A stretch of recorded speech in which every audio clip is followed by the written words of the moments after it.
今回はインサイドボクシングライブで語られていた一部を翻訳しました。インサイドボクシングライブとは、クリス・アルジェリとダンカノビオがやっている YouTube 番組です。まずは、お二人の紹介をします。クリス・アルジェリは、アメリカのプロボクサーであり、栄養士や解説者としても活動しています。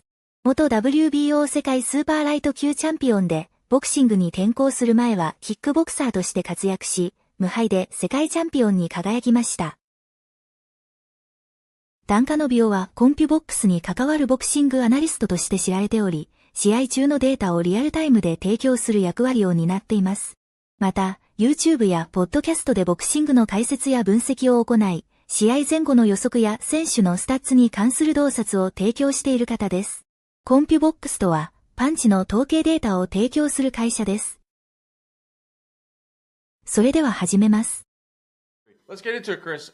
Naoya Inoue, 7th round stoppage. Another stoppage for the man. All he does is stop his opponents. A little more deliberate, a little more cautious early on. I don't know if he was thinking of the Neri fight. I don't know if he's adapting a new style as he gets a little bit up there in age on the north side of 30. Came out throwing 15 punches in the first round, upped it up in the second round. A little more cautious. Is it because of Doheny? The fact that he would look huge in there and he does have power. But at the end of the day, Inoue gets another stoppage, 7th round TKO. He lands 31 of his 93 punches were body shots. That was a big component of this fight was the body punching of Inoue. It ultimately broke something in Doheny's body, whether it was his body or his will. Something broke in Doheny, and the fight was called in the 7th round. And then the Inoue train rolls on. Yeah. So speaking about Inoue and quote-unquote his hesitancy early on, number one, definitely thinking about the Neri fight. If you saw him warming up in the back, he kept touching his cheekbone with that rear hand, that right hand. Hi. ここがアルジェリが言及している場面だと思います。彼の言う通り、井上選手は何度もグローブを頬に当てていますね。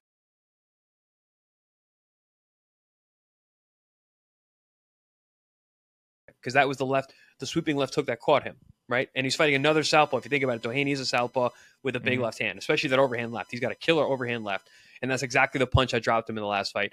And I saw the adaptation from the last fight. That's the most impressive thing to me about Inoue at this stage of his career, his ability to keep getting better. Right. He kind of gave different looks to Inoue, and I'm not going to say tripped Inoue up, but it did give Inoue a little bit of hesitancy early. It did give him a little bit more time to figure it out. We kind of knew that heading in. That's what we talked about on last episode, that Doheny, this guy is a veteran.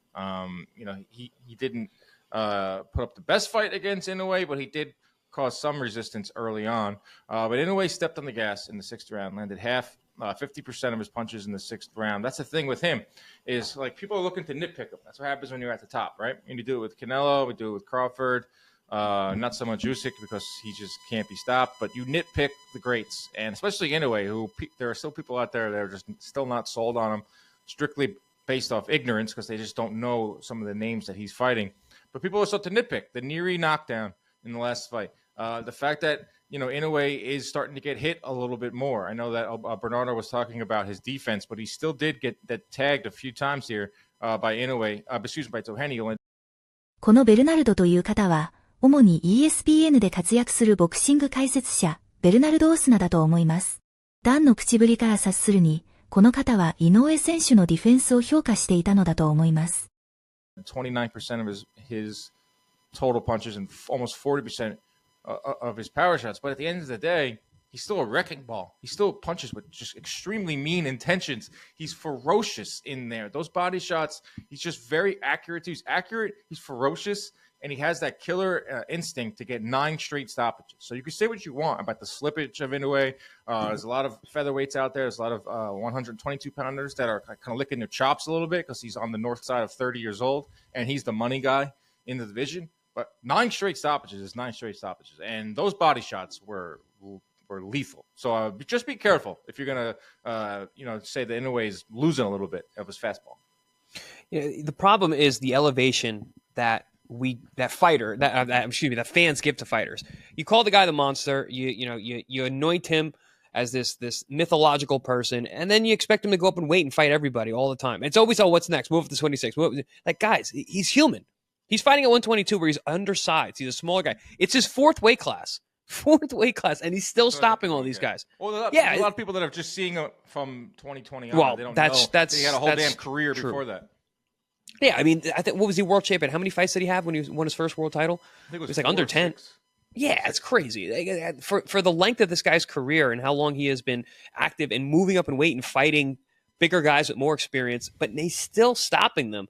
I mean, granted, he's not mowing guys down and blowing them out with one punch KOs like he was at 118 and 115, but he is human and he's going to decline. He's 31 years old. He says he wants to do 2 more years at this weight class. I always say, man, 33 is that magic number. There's a reason that number's in the Bible. 33 is when guys start to really start to dip.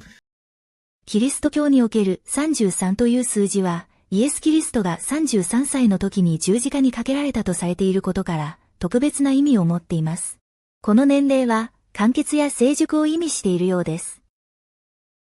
Inoue's got a couple years left, and I saw a vignette we put out on ESPN where he was being interviewed about what he's going to do next, and he was questioning his own ability to move up. I'd never heard him do that interview. So I think that's really indicative, and I think it shows too. At 22, you're seeing these guys; they're just bigger people than him, and these fans who are knocking him for being human, it's crazy. You got to look at this guy's career in totality and understand that he is giving the fans what they want by fighting stiffer challenges at bigger weight classes. Let's ride the ship. Sam Goodman versus Inoue, Christmas Eve. Like that fight. Goodman is a good operator. He throws a lot of punches. He's probably not going to win, but still be a fun fight to watch with Inoue. April, Vegas. Everyone's always asking, when is this guy going to come back to New York? Dan, I would pump the brakes on that. We'll see. I know. Listen, Bob likes to push the action, push the limit, push the envelope. Inoue doesn't have to do that. Even if Bob says it, I'm telling you, he does not have to fight Vegas if he doesn't want to. It's not like we're not saying have a residency. We're not saying come here and stay in Vegas. But it's one fight. If you think about it, it makes sense. It makes total sense. Absolutely. You introduce him to the American fan base. You get people to come out over here, get people excited. Nakatani's on the undercard. Makes total sense. I understand where Bob's going, but I don't know, man. I don't know. Pay him more. He's going to have to. Obviously, Bob's going to really have to come out of pocket for that fight. He should, because it's time to bring this guy back to the United States. He has fought in the U.S. before.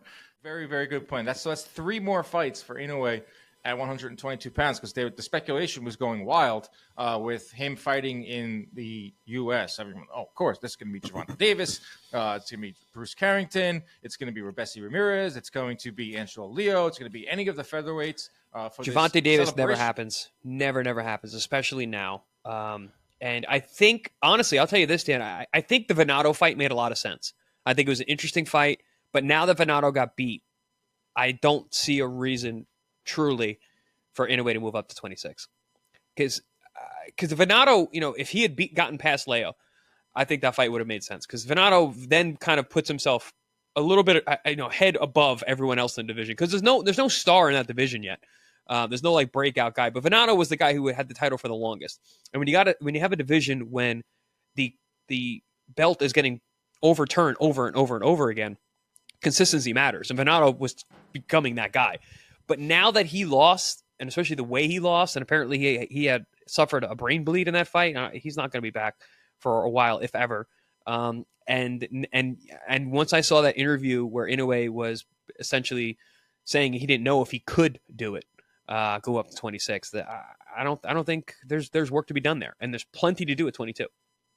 When he himself says, "I'm going to spend 2 more years at 22," and when he himself says, "Yeah, I don't know if it's realistic, physically if I can do it to go to 26." Those 2 points, when I hear that out of the man's mouth, so now you're going to be 33 years old, and now you're going to move into your 5th weight class. I don't see it. Interesting. And be successful. That changes everything. It changes a lot, and it makes the fighters at 126 think about things. Makes the fighters at 118 think about things. It makes a Bam Rodriguez fight seem like more likely. Wherever you have that one. Smaller guys coming up. Smaller guys. I think he deserves that. I think he deserves to stay where he's at and have guys come to him. But honestly, though, Bob Arum and Top Rank, in their perfect world, Nakatani wins, and they get a rematch. They get a rubber match, whatever. And the Nakatani takes over the mantle. Well, that's really good. Like Nakatani he's has awesome. Every chance to win that fight. Yes, like, absolutely. I think it's a great way. I forgot who said it. It was someone interviewed. But for me, it's like if you're making a video game character of a boxer, and you have like unlimited points, you know, like with the power rating and the speed and all that. It's Inoue. He's got everything. Yeah. He does it all. He looks like an action figure too. He does look like an action figure. So cool. He's like a Dragon Ball Z character. He's yes. The guy he's awesome. And I don't know, Dan, it's really exciting when he fights. Like I'm very, very excited. I get it. There's an aura around him. There is a superstar status to him. Every minute of every round, every second of every round, I'm like on the edge of my seat. He is must watch. Right. You want to see what he's going to do. You want to see if he can continue the KO streak, 9 straight. You want to see if there are any starting to any weaknesses. But also, there's a vulnerability to him now.